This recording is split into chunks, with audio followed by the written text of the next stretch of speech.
Welcome to special analysis. నేను రమ్మ మండవ. ఈ రోజు అనాలిసిస్ లో భాగంగా మనం తీసుకోబోతున్న టాపిక్ ఏంటంటే టార్గెట్ లోకేష్ జగన్మోహన్ రెడ్డి కొత్త స్ట్రాటజీ అని చెప్పేసి నేను టైటిల్ ఇవ్వడం జరిగింది. ఆ అంశం గురించి ఈ రోజు మనం మాట్లాడే ప్రయత్నం చేద్దాం. ఇక్కడ చూసినట్లయితే టార్గెట్ లోకేష్ అంటోంది జగన్మోహన్ రెడ్డి ఏ విషయంలోనో కాదు, అది కూడా మంగళగిరి విషయంలో. ఈరోజు మంగళగిరి అనే అంశం మీద జగన్మోహన్ రెడ్డి ఎప్పుడు కూడా ఫోకస్ పెట్టేవాళ్ళు. పర్టికులర్ గా జగన్మోహన్ రెడ్డికి 2019లో ఆయన తీసుకున్న స్ట్రాటజీ వర్కౌట్ అయింది. వర్కౌట్ అవడమే కాదు, ఆ రోజు మంగళగిరి నుంచి పోటీ చేసిన లోకేష్ ఓడిపోవడం జరిగింది. అందుకే ఆ రోజు అనేక ఆయుధాలను తెర మీద తీసుకొచ్చాడు జగన్మోహన్ రెడ్డి లోకేష్ ను ఓడించేందుకు. ఎందుకు లోకేష్ ను ఓడించాలని అంత పట్టుదల అంటే, లోకేష్ ఓటమే ఒక లెక్క, పార్టీ ఓటం మొత్తం ఒక లెక్క అన్నట్టుగా జగన్మోహన్ రెడ్డి అంటే ఆ రోజు ప్రచారం చేసింది. 19 నుంచి వాళ్ళ అధికారంలోకి వచ్చిన 2019 నుంచి 2024 దాకా లోకేష్ టార్గెట్ చేయని రోజే లేదంటే అది అతిశయోక్తి కాదు. ఆ స్థాయిలో లోకేష్ యాటిట్యూడ్ మొదలుకొని, లోకేష్ క్యాటర్ మొదలుకొని, లోకేష్ పుట్టుక మొదలుకొని, లోకేష్ తినే తిండిని కూడా టార్గెట్ చేసి పడేశారు. అలా ఆ స్థాయిలో లోకేష్ ని హ్యూమిలేట్ చేశారు. వాటన్నిటికంటే ముందు వీళ్ళు టార్గెట్ చేసినప్పుడల్లా ప్రతిసారి చెప్పే అంశం ఏంటంటే, లోకేష్ మంగళగిరిలో ఓడిపోయాడు, సో గతంలో ఎమ్మెల్సీ మంత్రి అయ్యాడు, ప్రత్యక్ష ఎన్నికలను ఎప్పుడు కూడా ఫేస్ చేయలేడు అని చెప్పి టీడీపీని, టీడీపీ క్యాడర్ని, టీడీపీ లీడర్స్ని కూడా డిమోరలైజ్ చేయడానికి వైసీపీ ఎప్పుడు ఆ ప్రచారం చేస్తూ ఉండేది. అయితే ఆ ప్రచారాన్ని లోకేష్ ఎలా పటాపంచలు చేశారో కూడా మనకు తెలుసు. అయితే మరోసారి ఈరోజు జగన్మోహన్ రెడ్డి అదే స్ట్రాటజీని ఎన్నుకునే ప్రయత్నం చేస్తూ ఉన్నారు, అది కూడా మంగళగిరి కేంద్రంగా. జగన్మోహన్ రెడ్డికి ఎలాగూ లోకేష్ ఆయన టార్గెట్ చేయరు, లోకేష్ పేరైతే ధైర్యం ఎక్కువ చేయరు ఆయన. మొన్న ఒక మాట క్రికెట్ మ్యాచ్ గురించి జగన్మోహన్ రెడ్డి మాట్లాడితేనే దానికి ఏ స్థాయిలో రిటార్ట్ వచ్చిందో మనం చూసాం. తన చిరుతిళ్ళ గురించి వైసీపీ టార్గెట్ చేస్తేనే ఈరోజు ఆయన మంత్రిగా ఉండి కూడా, ముఖ్యమంత్రి కొడుకుగా ఉండి కూడా న్యాయ పోరాటం చేస్తూ ఉన్నారు వైజాగ్ కోర్టులోని. సో అలా లోకేష్ నుంచి అదే స్థాయిలో రిటార్ట్ వస్తుంది. కాబట్టి జగన్మోహన్ రెడ్డి మీరు గమనిస్తే ఎక్కడ కూడా లోకేష్ని ప్రత్యక్షంగా ఆయన టార్గెట్ చేయరు. ఎప్పుడైనా లోకేష్ని విమర్శించాలనుకుంటే రెడ్ బుక్ రాజ్యాంగం అనో విమర్శిస్తున్నారు తప్ప, నిజంగానే లోకేష్ వల్ల జగన్మోహన్ రెడ్డి భయపడుతున్నారా, మరి లోకేషే తనకు భవిష్యత్తులో పోటీ అనుకుంటున్నారో కానీ లోకేష్ని టార్గెట్ చేయడం మాత్రం జగన్మోహన్ రెడ్డి ప్రత్యక్షంగా ఎప్పుడూ చేయలేదు. ఒక్క క్రికెట్ మ్యాచ్ విషయంలో అది కూడా మీరు వింటే లోకేష్ అనే పేరు అనలేదు ఆయన, ఈ చంద్రబాబు నాయుడు కొడుకు అని అన్నారు. ఆ రోజున మ్యాచ్ చూడడానికి శ్రీలంక వెళ్తారా, కొలంబో వెళ్తారా, నేను టీవీలో చూస్తున్నా, ఆయన టీవీలో చూడొచ్చు కదా అంటే ఫైనల్స్కి వచ్చింది ఇప్పుడు ఇండియా T20లో. మరి ఇప్పుడు లోకేష్ కూడా ఆఫర్ చేసినట్టున్నారు, జగన్మోహన్ రెడ్డి టికెట్ వేస్తాను నాతో పాటు వస్తే నా సొంత డబ్బులతో అని చెప్పేసి. సరే, ఆ అంశం మనం పక్కన పెడితే ఈరోజు టార్గెట్ లోకేష్ అనే అంశాన్ని జగన్మోహన్ రెడ్డి మరొకసారి తెర మీద తీసుకొస్తున్నారు. ఎందుకంటే ఎప్పటికైనా తనకు థ్రెట్ కాబోతోంది లోకేషే. ఎందుకంటే లోకేష్ ఈ రోజు పర్ఫెక్ట్ గా తనకంటూ తన టీంని తయారు చేసుకుంటా ఉన్నారు.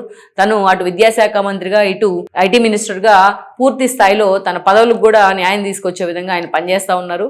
ఈ రోజు అటు ప్రత్యర్థులు కూడా, జగన్మోహన్ రెడ్డి శిబిరంలో ఉన్న లోకేష్ ప్రత్యర్థులు కూడా ఇది లోకేష్ ఎవల్యూషన్ ని, లోకేష్ పనితీరుని పొగుడుతా ఉన్నారు. అందుకే ఎప్పటికైనా లోకేష్ తనకు థ్రెట్ అని జగన్మోహన్ రెడ్డి భావిస్తా ఉన్నారు. అందుకే లోకేష్ ని ఆ స్థాయిలో వ్యతిరేకించాలి, ఆ స్థాయిలో ఆయన ప్రత్యర్థిలాగా చూడాలంటే ముందు ఆయన మంగళగిరి నుంచే మొదలు పెట్టాలని జగన్మోహన్ రెడ్డి భావిస్తా ఉన్నారు. అందుకే ఇటీవల జరుగుతున్న పరిణామాలన్నీ కూడా మంగళగిరి కేంద్రంగా జగన్మోహన్ రెడ్డి కొత్త రాజకీయాన్ని తెర మీద తీసుకొస్తున్నారని కూడా చెప్తా ఉన్నారు కొంతమంది. మనం చూసినట్లయితే 2014 ఎన్నికల్లో ఆ రోజు లోకేష్ అప్పుడే ఆయన యుఎస్ నుంచి రావడం జరిగింది. పార్టీలో ప్రధాన కార్యదర్శి పదవి ఉండింది. ఆ రోజున చూస్తే కార్యకర్తల సంక్షేమ నిధి లాంటి పథకాల మీద ఆయన ఫోకస్ పెట్టారు, కానీ పార్టీలో ఎక్కడ అంత సీరియస్ గా ఇన్వాల్వ్ కాలేదు. పార్టీ అధికారంలోకి వచ్చిన తర్వాత ఆయనకి ఎమ్మెల్సీ ఇచ్చి చంద్రబాబు నాయుడు మంత్రిని చేయడం జరిగింది. అయితే ప్రత్యక్ష ఎన్నిక ద్వారా లోకేష్ ఎలక్ట్ కాలేదు, అలాంటి వ్యక్తిని మంత్రి ఎలా చేస్తారు అని చెప్పి వైఎస్ఆర్సీపీ చాలా సీరియస్ గా టార్గెట్ చేసేది. ఈ క్రమంలో లోకేష్ 2019 ఎన్నికలకు వచ్చేపాటికి మంగళగిరి నా టార్గెట్ అనుకున్నారు, మంగళగిరి మీద ఫోకస్ పెట్టారు ఆయన. సో అయితే చాలా మంది అది బీసీ సాలిడ్ గా ఉన్న సీటు, బీసీ ఓట్ బ్యాంక్ ఉంది, టీడీపీకి కలిసి రాదు, మీరు వేరే చోటు నుంచి పోటీ చేయమని గద్దె రామ్మోహన్ లాంటి వాళ్ళు ఆ రోజు ముందుకు వచ్చారు త్యాగం చేస్తామని లోకేష్ కోసం. కానీ లోకేష్ ఒప్పుకోలేదు. జగన్ పులివెందులో గెలవడం గొప్ప కాదు, నేను మంగళగిరిలో గెలవడమే అసలైన ఇది అని చెప్పేసి, అసలైన విజయం అని చెప్పేసి ఆయన మంగళగిరి నుంచే పోటీ చేశారు. అయితే జగన్మోహన్ రెడ్డి ఆ రోజు చాలా స్ట్రాటజిక్గా ఆర్కేకి ఒక హామీ ఇచ్చారు. ఆల్ రామకృష్ణారెడ్డి గెలిస్తే ఆయనకు మంత్రి పదవి ఇస్తాను, లోకేష్ మీద గెలిస్తానని ఆఫర్ ఇచ్చారు. షర్మిలా విజయమ్మ ప్రచారం కూడా మంగళగిరి నుంచే స్టార్ట్ అయింది. సో మంగళగిరి కేంద్రంగా చాలా సీరియస్ ఎఫర్ట్ పెట్టారు జగన్మోహన్ రెడ్డి. రాష్ట్ర వ్యాప్తంగా ఉన్న జగన్మోహన్ రెడ్డి వేవ్ మంగళగిరిలో కూడా వర్కౌట్ అయ్యి లోకేష్ ఓడిపోయారు. ఆల్రెడీ నేను ఇందాక చెప్పినట్టు లోకేష్ ఓటమే ఒక లెక్క, మొత్తం పార్టీ ఓటమి ఒక లెక్క అన్నట్టుగా జగన్మోహన్ రెడ్డి ట్రీట్ చేసేవాళ్ళు. నిజంగానే ఆ ట్రీట్లోంచే, ఆ టైప్ ఆఫ్ హ్యూమిలేషన్లోంచే లోకేష్ తనను తాను ఎవల్యూట్ చేసుకున్నారు, తాను చెక్కుకునే ప్రయత్నం చేశారు. అందుకే ఆ క్రమంలోనే ఆయన చేసిన పాదయాత్ర నిజంగా రాష్ట్ర రాజకీయాలను కూడా మలుపు తిప్పింది. అసలు లోకేష్ పాదయాత్ర చేసేటప్పుడు జగన్మోహన్ రెడ్డి ఆయన పాదయాత్ర చేయనిస్తారా అని అందరూ అనుకున్నారు. ఆయన స్టూల్ దగ్గర నుంచి ఆయన మైకులు కూడా లాక్కున్నారు. అయినా సరే లోకేష్ పాదయాత్ర ఆ పార్టీ నిస్తేజంగా ఉన్న పార్టీ కేడర్లో కొంత బూస్ట్ ఇచ్చింది. కొంత ధైర్యాన్ని ఇచ్చింది పార్టీ క్యాడర్ బయటకు వచ్చి మాట్లాడేందుకు. ఈ క్రమంలోనే చంద్రబాబు నాయుడు అరెస్ట్ కూడా జరిగింది. అయితే ఈసారి మొన్నటి ఎన్నికల్లో లోకేష్ మళ్ళీ చాలా మంది వారించిన మంగళగిరి నుంచి పోటీ చేశారు. అయితే ఈ లోపల జగన్మోహన్ రెడ్డి ఏం చేశారు, గతంలో టీడీపీలో ఉన్న నేతల మొత్తాన్ని తన పార్టీలోకి తీసుకున్నారు మంగళగిరిలో. పాపం ఆర్కే లాంటి వాళ్ళు గెలిచినా కూడా ఆయన లోకేష్ మీద ఆయనకు మంత్రి పదవి ఇవ్వలేదు. ఆయన అసలు పార్టీ మీద వెక్స్ అయిపోయి జగన్మోహన్ రెడ్డి తనను పట్టించుకున్న పరిస్థితుల్లో కొన్ని రోజులు విదేశాలకు వెళ్ళడం జరిగింది. ఈ క్రమంలోనే కాండ్రు కమలా దగ్గర నుంచి గంజి చిరంజీవి దాకా, మురుగుడు హనుమంతరావు దగ్గర నుంచి ఆయన కోడలైన మురుగుడు లావణ్య దాకా అందరినీ మంగళగిరిలో తీసుకొచ్చారు జగన్మోహన్ రెడ్డి. వాళ్ళకి వివిధ పదవులు కూడా ఇచ్చారు చాలా మందికి. వీళ్ళందరూ సరిపోరన్నట్టు రాయపాటి సాంబశివరావు కొడుకైన రాయపాటి శ్రీనివాస్ని కూడా తీసుకొచ్చి, ఆయన సత్యనపల్లి టికెట్ అడిగినట్టున్నారు, టీడీపీలో రాలేదు ఆయనకి, ఆయన తీసుకొచ్చి కూడా మంగళగిరిలో ప్లాన్ చేసే ప్రయత్నం చేశారు లోకేష్కి వ్యతిరేకంగా.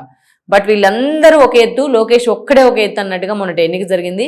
లాస్ట్ మినిట్లో మురుగుడు హనుమంతరావు తన కోళ్ళైన లావణ్యని, అంటే కాండ్రు కమల కూతుర్ని అక్కడ నిలబెడతాం జరిగింది. మహిళా సెంటిమెంట్ వర్కౌట్ అవుతుంది అని. పాపం ఆర్కేకి టికెట్ ఇవ్వలేదు. ఆయన ముందుగానే కాంగ్రెస్లో కూడా వెళ్ళిపోయినారు. వెళ్ళిపోతే అయోధ్యరామరెడ్డి రాయబారంతో మళ్ళీ లాస్ట్ మినిట్లో ఆర్కే కూడా వచ్చారు. ఆయన కూడా లోకేష్కి వ్యతిరేకంగా పనిచేశారు. సో వీళ్ళందరినీ మొత్తాన్ని కట్టగట్టుకుని వీళ్ళందరూ లోకేష్కి వ్యతిరేకంగా పనిచేసినా లోకేష్ ఒక భయంకరమైన మెజారిటీతో మొన్న ఎమ్మెల్యే అయ్యారు. ఈరోజు లోకేష్ మంగళగిరి మీద చాలా సీరియస్గా ఫోకస్ పెట్టారు. అది అసలు నా హోమ్ టౌన్ అని చెప్తా ఉన్నారు ఆయన. అది తన సొంత ఇల్లులాగా మంగళగిరిని చూసుకుంటా ఉన్నారు. ఆయన బిజీగా ఉన్నప్పుడు బ్రాహ్మణి కూడా మంగళగిరిలోనూ ఈరోజు పూర్తి స్థాయిలో పార్టీని ఎస్టాబ్లిష్ చేసే ప్రయత్నం అయితే చేస్తుంది ఆవిడ వైపు నుంచి. ఇక అంత స్ట్రాంగ్ బేస్ ఏర్పడింది లోకేష్కి ఈరోజు మంగళగిరిలో.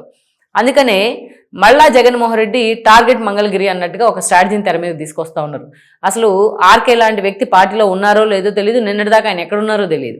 అలాంటి ఆళ్ల రామకృష్ణారెడ్డిని తీసుకొచ్చి ఈరోజు మళ్ళా అమరావతికి వ్యతిరేకంగా, లోకేష్కి వ్యతిరేకంగా మాట్లాడిపిస్తూ ఉన్నారు.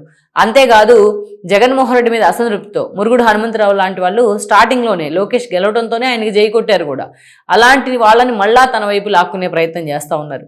అంతేకాదు కాండ్రు కమల, గంజి చిరంజీవి లాంటి వాళ్ళని ఆయన పిలిపించుకొని మాట్లాడుతూ ఉన్నారు మంగళగిరిలో. అంటే ఇంకా ఎన్నికలు 2.5 ఏళ్ళు పైగానే, దాదాపు 3 ఏళ్ళు ఉన్నాయి. ఈ లోపే మంగళగిరిలో పూర్తి స్థాయిలో పార్టీ మీద ఫోకస్ పెట్టుకుంటే ఈసారి లోకేష్ని నిలువరించడం కష్టమనే అభిప్రాయానికి జగన్మోహన్ రెడ్డి వచ్చారు. అందుకే పూర్తి స్థాయిలో మంగళగిరిలో ఈరోజు ఆ నేతలందరినీ పిలిపించుకొని మాట్లాడడం కానీ, వాళ్ళతో రివ్యూలు చేయడం కానీ, ఇప్పుడు అవసరమైతే ఇప్పుడే ఇన్ఛార్జిని కూడా అక్కడ అనౌన్స్ చేయాలనే ఆలోచనలో జగన్మోహన్ రెడ్డి ఉన్నారు. అయితే అది మురుగుడు లావణ్యాన్ని అక్కడ ఇన్ఛార్జిగా కొనసాగించాలా, లేకపోతే ఆర్కేని మళ్ళీ తీసుకొచ్చాం కాబట్టి ఆర్కేకే ఆ టికెట్ అనౌన్స్ చేయాలన్న ఆలోచనలో జగన్మోహన్ రెడ్డి ఉన్నారు. అయితే మెజారిటీ స్థానికులు ఆళ్ల రామకృష్ణారెడ్డి వైపే మొగ్గు చూపుతున్నారు ఈ విషయంలో అనే చర్చ కూడా జరుగుతోంది. జగన్మోహన్ రెడ్డి వైపు నుంచి ఆ ఇండికేషన్ వచ్చిన కారణంగానే ఈరోజు ఆళ్ల రామకృష్ణారెడ్డి మరొకసారి వైసీపీ నుంచి మీడియా ముందు ప్రత్యక్షం అవుతా ఉన్నారు. టార్గెట్ లోకేష్ అన్న అంశాన్ని జనంలోకి తీసుకెళ్లే ప్రయత్నం చేస్తూ ఉన్నారు. మరి ఈ స్థాయిలో ఇప్పటి నుంచే జగన్మోహన్ రెడ్డి టార్గెట్ లోకేష్ అనే అంశాన్ని మంగళగిరి కేంద్రంగా మొదలుపెట్టిన పరిస్థితుల్లో ఎంతవరకు ఆయన స్ట్రాటజీ వర్కౌట్ అవుతుందనేది కూడా మనం చూడాల్సి ఉంది.